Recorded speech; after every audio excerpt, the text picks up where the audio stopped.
Hoy les voy a contar una de las experiencias más fascinantes que he vivido hasta ahora.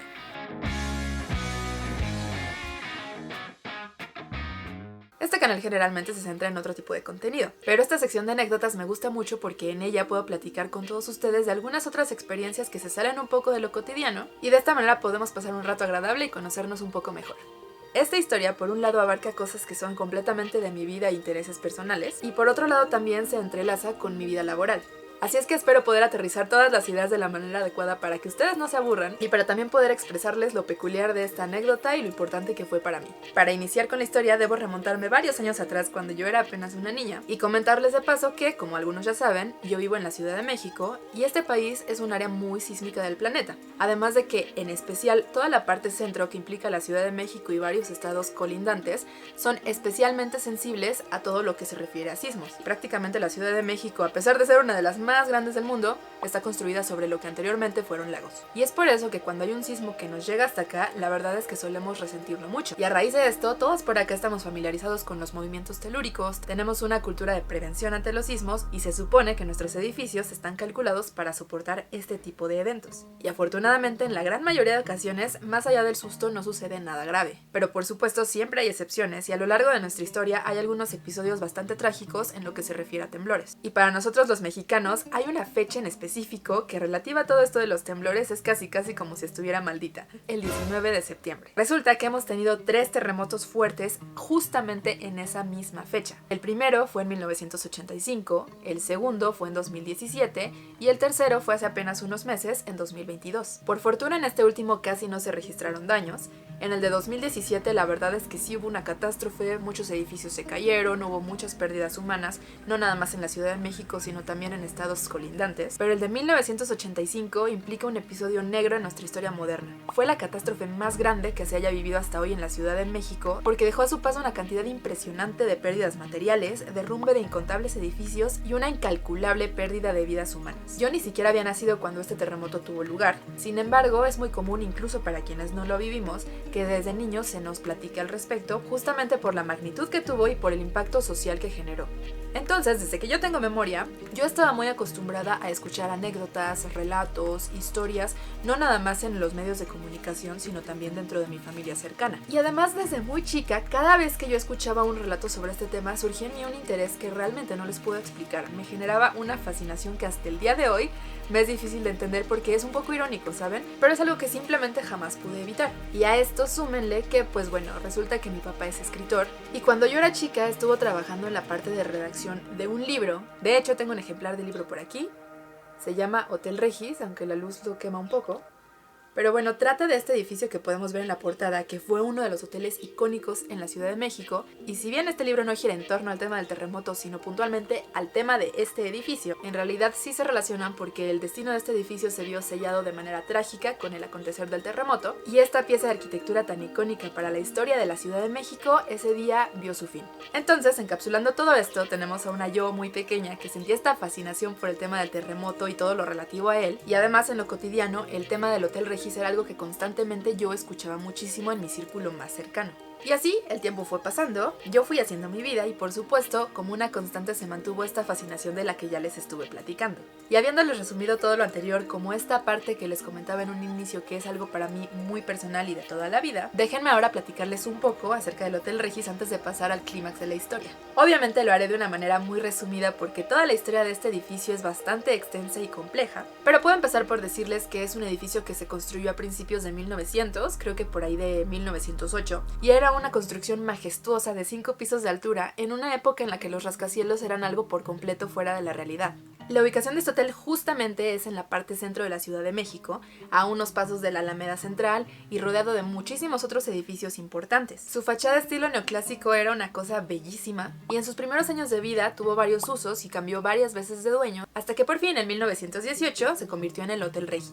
Y además de remodelarse en varias ocasiones para siempre mantener la imagen más lujosa posible, también se le aumentaron niveles para poder ser un edificio con más capacidad. Y de la mano con esto se construyeron también como parte de este hotel un teatro, restaurantes y bares que poco a poco lo fueron consolidando no nada más como un edificio precioso y lujoso, sino también como el mejor hotel de la Ciudad de México. y este afán de estarlo reformando llevó a sus dueños a enfrentarse a una crisis financiera bastante fuerte, y es así que en la década de los 40 fue comprado por quienes serían sus últimos dueños, quienes a su vez terminaron de consolidarlo como uno de los mejores hoteles de la Ciudad de México y el punto de reunión estrella para las altas élites de la sociedad, políticos y por supuesto personalidades del medio artístico tanto nacional como internacional, quienes no solamente se llegaban a hospedar ahí a la hora de visitar la ciudad, sino que también incluso llegaban a dar ahí sus presentaciones para el público. Fue en esta época que el hotel se volvió a ampliar, esta vez construyéndole una nueva ala mucho más moderna, con una fachada mucho más contemporánea, de tal manera que llegó a tener más o menos 300 habitaciones, que la mayoría del tiempo se mantenían ocupadas.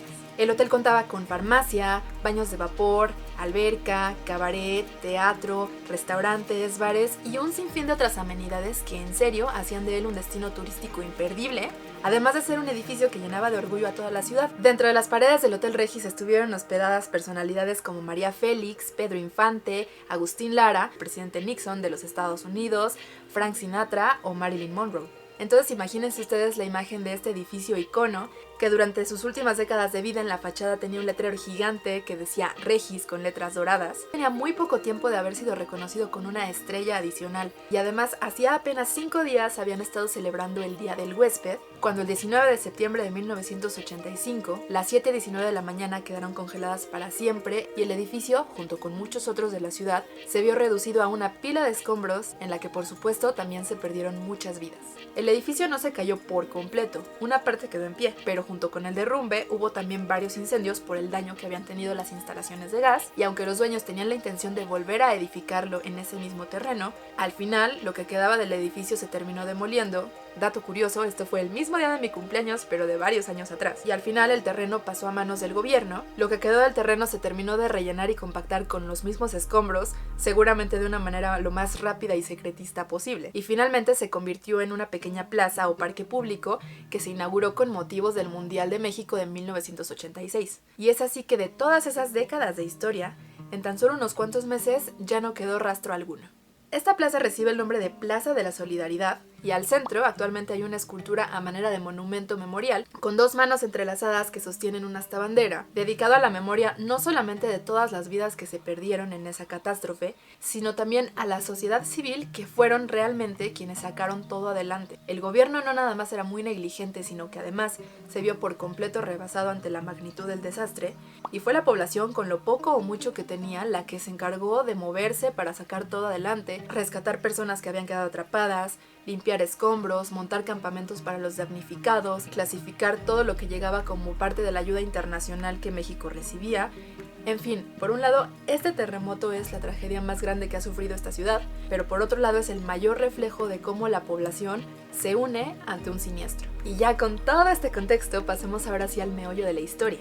Algunos ya saben que durante varios años y hasta hace muy poco tiempo mi vida como profesional giró en torno al espacio público, es decir, construir o rehabilitar espacios públicos como por ejemplo parques, andadores o plazas. Y un buen día, sin yo esperármelo, me avisan que me toca ser residente de obra de Plaza de la Solidaridad. Para quienes no están muy familiarizados con este término, un residente de obra es aquella persona, generalmente un ingeniero o un arquitecto, encargado de estar en la obra durante todo su periodo de ejecución para que todo salga bien. Y este es el momento clave de esta anécdota. Imagínense lo que sentí cuando me dijeron que yo iba a estar trabajando en Plaza de la Solidaridad, teniendo en cuenta todo esto que les conté desde el inicio del video. De hecho, si parece entonces que fue agosto de 2019, ya seguían el canal y me seguían en redes, habrán visto algunas historias que súper emocionada les estuve compartiendo, justo platicando un poco y muy resumidamente de todo lo que ya les acabo de contar.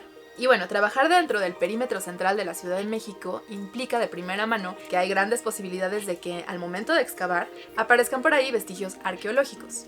Y es por ello que cuando hay obras en esta parte de la ciudad, el Instituto Nacional de Antropología e Historia, o INAH, suele mandar personal, casi siempre arqueólogos, que se encargan de estar presentes en la obra, mientras que la contratista, que en este caso era mi parte, están ejecutando todos los trabajos. A lo largo del desarrollo de la obra, por supuesto, hubo que hacer algunas excavaciones, en parte para hacer cepas para nuevos árboles, y por otro lado también porque había que nivelar la plaza, que a lo largo del tiempo sufrió hundimientos y sus niveles ya estaban muy dispares. Y llegó un día en el que uno de los arqueólogos se acercó conmigo y me dijo: oye, ¿no quieres venir a ver?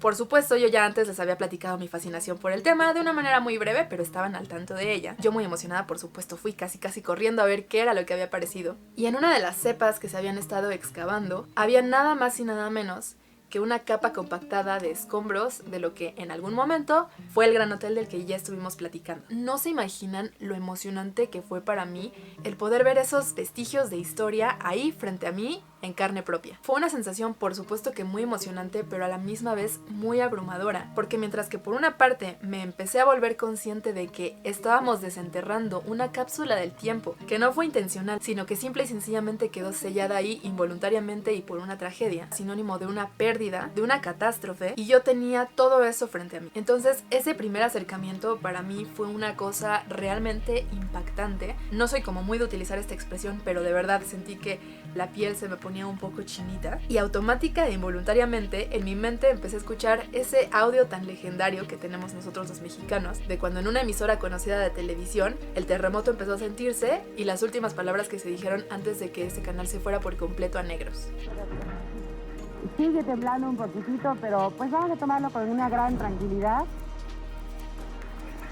Vamos a esperar un segundo para poder hablar.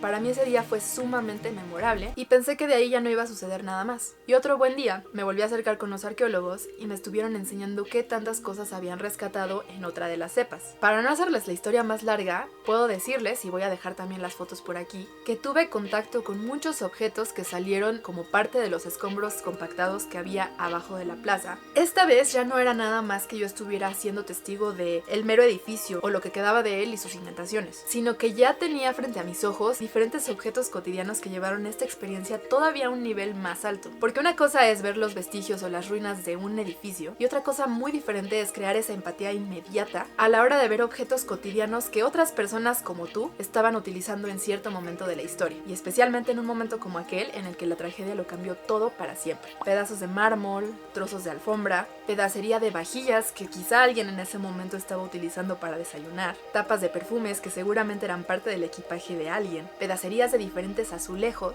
e incluso un pedazo de plástico que estaba ahí medio combinado con una varilla muy oxidada en el que todavía se podía alcanzar a leer la marca de unas aspiradoras muy conocidas y que en la época eran parte del equipo de las recamareras que hacían el aseo en el hotel. Toda esta experiencia es algo que realmente es complicado describir con palabras. Estoy segura de que si alguno de ustedes ha tenido una experiencia similar o equiparable en emociones, entenderá perfectamente a lo que me refiero. Esta jugada del destino, si es que existe, de encaminarme hasta que llegue a ese punto de mi vida, en ese preciso momento, en ese preciso lugar y bajo esas circunstancias, son algo que a la fecha, y aunque ya han pasado algunos años, me sigue pareciendo difícil de creer y que definitivamente jamás voy a olvidar. Tiempo después pude tener contacto con algunas personas muy estudiosas del tema del Hotel Regis, porque créanme que hasta la fecha persiste, tiene en su entorno todo un acervo de fotografías y documentos, y estas personas, cuando les compartí mi experiencia, me facilitaron algunas fotografías, y en esas fotografías de diferentes áreas del hotel cuando este estaba en funcionamiento, pude hacer como esa relación mental entre lo que alguna vez fue y toda esa pedacería que en ese momento pude tener en mis manos y darme cuenta de lo surrealista que fue todo esto para mí. Y curiosamente, ya en una etapa avanzada de la obra, un día yo ya iba de salida y pasé junto a uno de los bancos de escombros que había,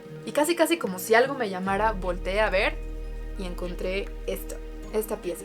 Los arqueólogos tenían de hecho una muy parecida, aunque más pequeña, y pues yo la verdad es que no sé si hice bien o hice mal. Los arqueólogos para entonces ya no estaban y la traje conmigo a casa. Como pueden ver, prácticamente es concreto, pedacería de azulejos hexagonal en formato pequeño. Desconozco a ciencia cierta a qué parte del hotel haya pertenecido, y al día de hoy es una pieza que voy a atesorar a lo largo de toda mi vida como testigo de toda la experiencia que les acabo de narrar. Ya con esto quisiera ir cerrando el video de hoy. Espero que lo hayan disfrutado. Quizá para muchos de ustedes no haya sido nada del otro mundo, sin embargo, si se quedaron hasta este punto del video, les agradezco mucho su atención. Si alguna vez les ha sucedido algo que para ustedes haya significado también una experiencia impresionante e incomparable, les invito a dejarlo en los comentarios porque me encantaría conocer sus historias. Y si les gustó el video, quisiera aprovechar para recordarles que pueden dejar su like, suscribirse y activar la campanita de notificaciones si no lo han hecho todavía. Espero vernos en el siguiente video y de nuevo les agradezco su atención. ¡Chao! Y a todo... ¿Ya estoy grabando? Sí. Y entonces... No. Ya. Y entonces...